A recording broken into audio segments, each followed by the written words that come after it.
the broadband committee decide who goes. Because I think you guys are the best people to determine that as a committee, you know. But I'd be really leery of getting perceived as the town of Lincolnville, entering into negotiations as opposed to a committee appointed by the select board. That's all I'm saying. Okay, and but the second thing I wanted to say is that from what watching your meeting, so I understand you've got the broadband committee kind of got a two-track mission in the next few months, as I understand it, because don't you all need to start a conversation with the rule-making people as far as funding goes and what the rules are for that funding, so you have some information and or leverage to work with in your negotiations. So I'm just hoping that your negotiation, I mean, the way I heard it, the rules have to go a certain way for the board, for a public-private partnership that might come out of this discussion. So the public, Lincolnville, could say, hey, we've got carrots for you guys in order to make this a win-win. And how do you get carrots? You get it from the state and their rule making and money and the money that they give based on those rules. And so I tend to think that, yeah, knock yourselves out. Talk to these people, but please don't lose sight of what you talked about before, having a conversation with the decision makers up in the state, the money dispensers. So we have that bargaining chip, as it were, with LCI. I would say we're unclear as to if we need to try that. We're unclear as to what that discussion will yield and if they will even think that is something they should do. I understand. They It's very allowed speculative. to like Mark and Maxie, they can talk to him. But as far as us, what are the limitations there too? So, but yeah, absolutely.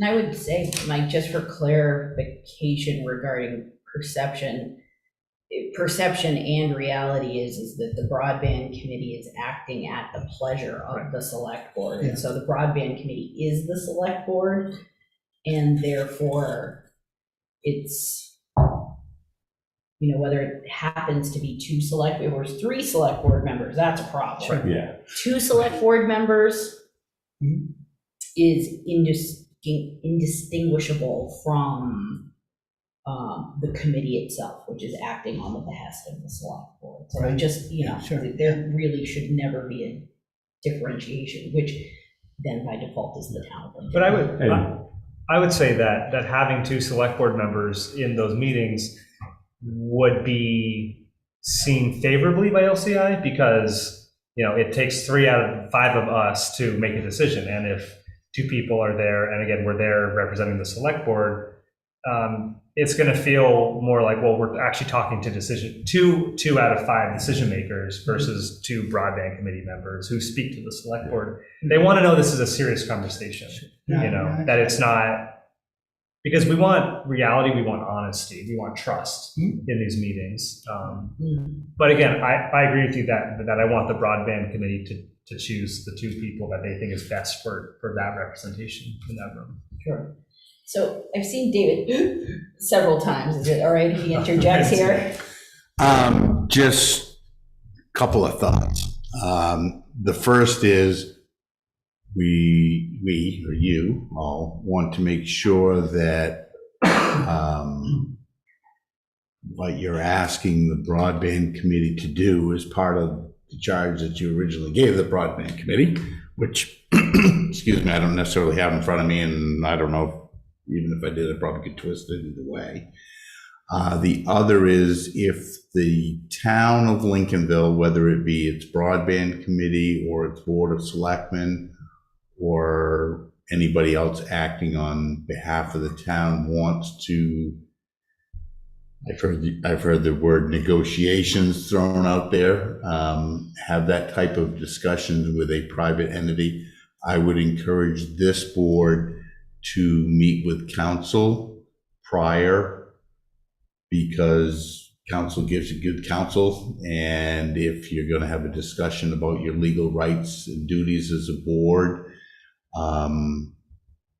you can make sure that you haven't gone down a bad road, or it goes down a road that is has the potential to lead to a better outcome for the community.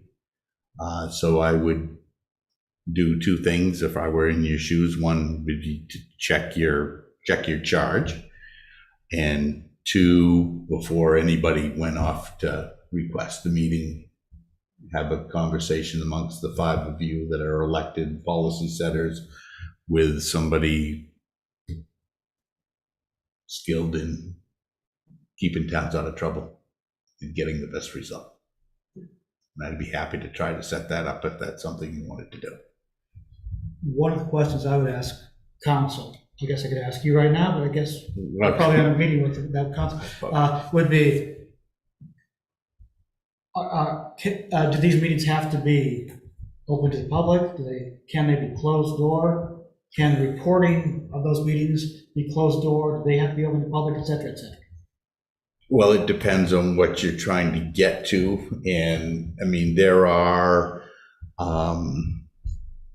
certainly within the statute for executive sessions, there are economic development opportunities that can be discussed behind closed doors. Obviously, anything that you come up with in the end is going to have to be rolled out in a public meeting, and ultimately might have to even be voted on by the townspeople. So the answer is it's going to depend. Usually, well, we're going to have an executive session later about disposition of real property that might just premature disclosure of information might prejudice the competitive bargaining position of the town. So it's the same idea. You're going to have that discussion, and then at some point, should that come closer to a reality, you're going to have to come out to the public and make a motion and raise your hand.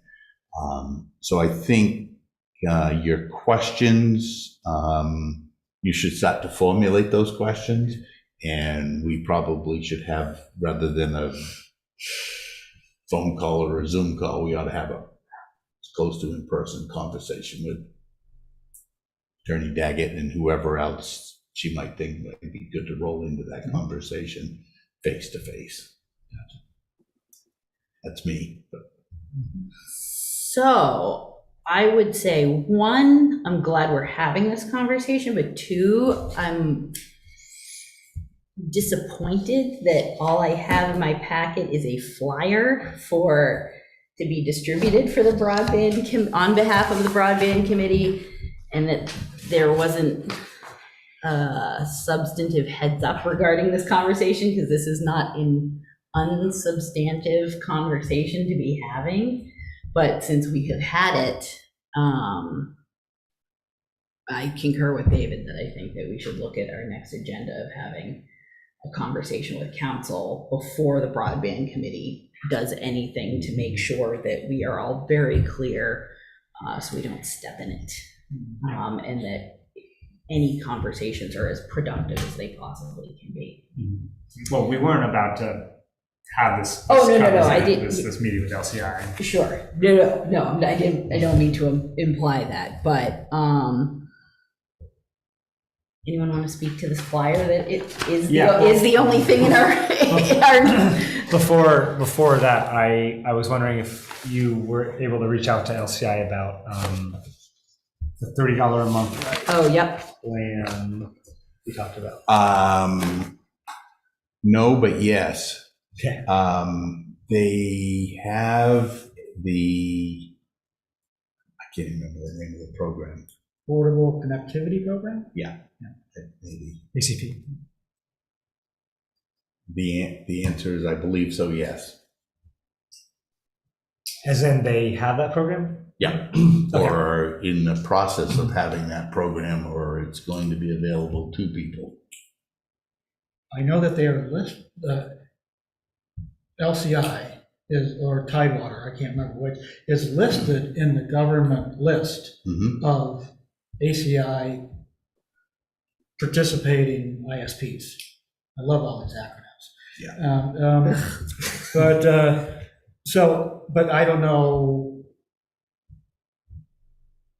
how much they're participating. I don't know the level of their participation. I don't know if they're just kind of listed on a website as. It was in I there, don't- I believe, we talked about this quite a while ago, and that's why I'm having brain cramp here. I believe it was actually in my last bill. I'm an LCI customer. It's on one of the pages. One of page 12s, Okay. Okay. and I just threw mine away, so. Yeah, but they are putting that information out in their bills. Okay, good. So the flag. Yes. So this was put together by Arlene Durrett-Slayton on the committee, and the committee looked at it, and we want to put these up around town and have it be something that people can take home. As we talked about before, the more data we have, the better in terms of the actual speeds people are getting in Lincolnville. And so we're going to spend, I think it's going to be like $100 to print 250 of these and put them in 10 different locations around town. And just want to make sure that the board had a chance to see this and know that this is something that we're doing. And it was also mentioned in Diane O'Brien's newsletter and posted in a few places. So hopefully this will bring up our data. Okay. Mike, did you have a question or comment on that? Not really, no. All right. Well, thank you for the robust update on broadband. Steve, is there anything I'm missing? I don't think so. Okay. Can I ask a question? Sure. Did Mark give you any indication when that you were going to get to the finalization of the report? And we can disseminate it to the board members that haven't seen it. And I mean, are we talking weeks, months, years? There was two pieces. One, the report, which I think he had only a couple of edits he wanted to make, and then he was also going to create a 3 or 4 page kind of a primer document to tie back to some of those points I was making as a discussion point for the board to have that extra detail to go along with the report. Yeah, because that might be helpful information to share with our council in preparation for the meeting. He thought that would take him about a week. So that would be excellent. At the very least, we'll send along that description on talking with LCI. Fabulous. Great. Excellent. All right. Thank you all. David, would you care to speak on the amended and restated breakwater agreement with MDOT? Sure. Back even before my time. Get to the right page here. 1991, the town entered an agreement with the state of Maine to leave a portion of the old ferry slip for use as a breakwater, which was done. Town agreed to do that and take on the responsibility of upkeep and maintenance of that facility under certain conditions, which basically said if it was starting to fall apart and we wouldn't fix it after notice, they'd fix it and send us a bill and we'd be responsible for it. That was extended, and the agreement that we now have ran out in 2021. Yeah. They've come up with a amended and restated agreement. And when I say they, MDOT brought it to our attention. It wasn't done. Town attorney and their attorney worked together to come up with the amended and restated agreement. This went to town meeting, not the document itself, but the motion to allow you to negotiate this and sign it. I think it's ready to go. Did I ramble on? I'm getting tired. Great. Can I have a motion, please? I move that the board authorize the town administrator on behalf of the town to enter into an agreement and sign the amended and restated agreement between the state of Maine and the town of Lincolnville for the attachment of a breakwater at the Lincolnville Ferry Terminal. Second. Woo. Moved by Selectman Garrett and seconded by Selectman Hand. Is there discussion? Seeing none, Selectman Late, what's your vote? Yes. Selectman Garrettson. Yes. Selectman Ray. Yes. Selectman Hand. Yes. Selectman Dunn, yes. And Josh, here we're getting to the switch over of our old servers to our new. And David, would you like to give us the good and bad news? Sure. Well, this has been, needless to say, a long drawn-out process. The latest wrinkle is Trio software and associated database needs to be moved from one to the other. Trio is very independent and wants to kind of work on their time schedule, not ours. And so we've tentatively arranged for that to occur on Thursday, July 7th. When that switchover takes effect, basically everything we do that runs on Trio won't be able to run on Trio, which means dog licenses, motor vehicle registrations, boat registrations, you name it, tax payments, all that stuff. So our suggestion is that we close the front counter to computer-based transactions on July 7th in order to facilitate that. One step closer to check mark all the way down. Can I have a motion, please? To facilitate the installation of the new server, I move that we close the town office front counter to any computer-based transactions on Thursday, July 7th, 2022. Second. Moved by Selectman Hand, seconded by Selectman Ray. Is there discussion? One other key piece of information, just for anybody out there, we will be here. We will be able to do certain functions, answer the phone, give you direction, blah, blah, blah, blah, blah. And as soon as it's up and running, we'll have at it, but it's not a July 7th holiday. Let's put it that way. And certain functions people can, if you have access to the internet, can do some of these online. Oh, absolutely. I mean, you can re-register your cars and do your dog licenses and all that other stuff online if you have access. Yep. have access. Super. Any more discussion? Seeing none. Selectman Late, what's your vote? Yes. Selectman Garrettson. Yes. Selectman Ray. Yes. Selectman Hand. Yes. Selectman Dunn, my vote is yes.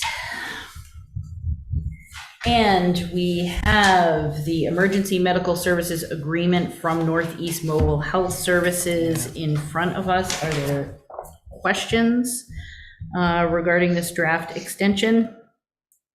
If not, I will entertain a motion. I move that the board Kern, go ahead. No, I'm good. Go ahead. I move that the board authorize the town administrator to sign the 3-year extension of emergency medical services agreement with Northeast Mobile Health. Moved by Selectman Garrettson. Second. Awesome. Seconded by Selectman Ray. We second that together. All right, great. Somebody did.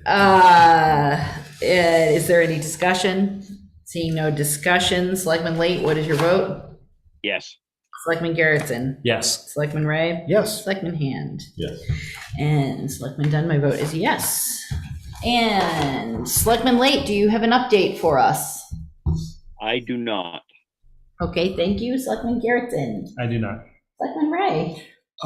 I do not. Selectman Hand. No. And Selectman Dunn, I unfortunately do not.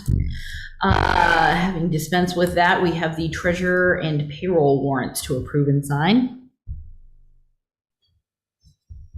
I move that the board approve and sign the treasurer's and payroll warrants. Second. Moved by Selectman Ray, seconded by Selectman Hand. Is there discussion? Seeing no discussion.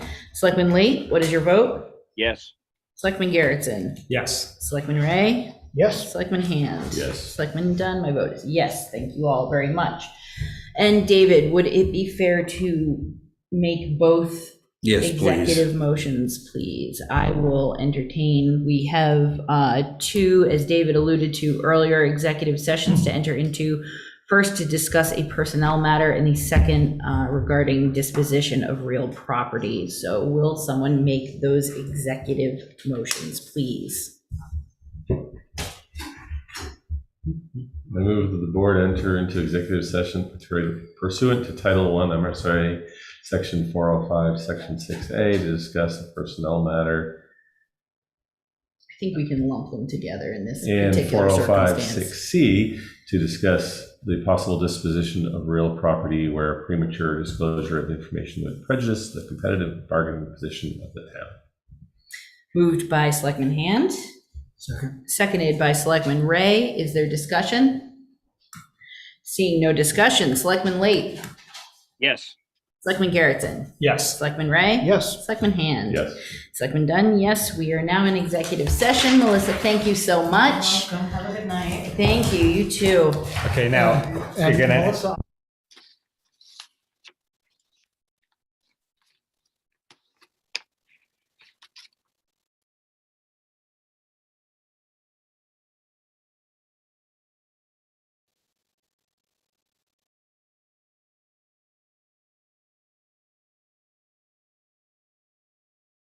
All right, I've turned on the owl cam microphone. I want to, this is a webinar. I'm wondering how you lock a webinar.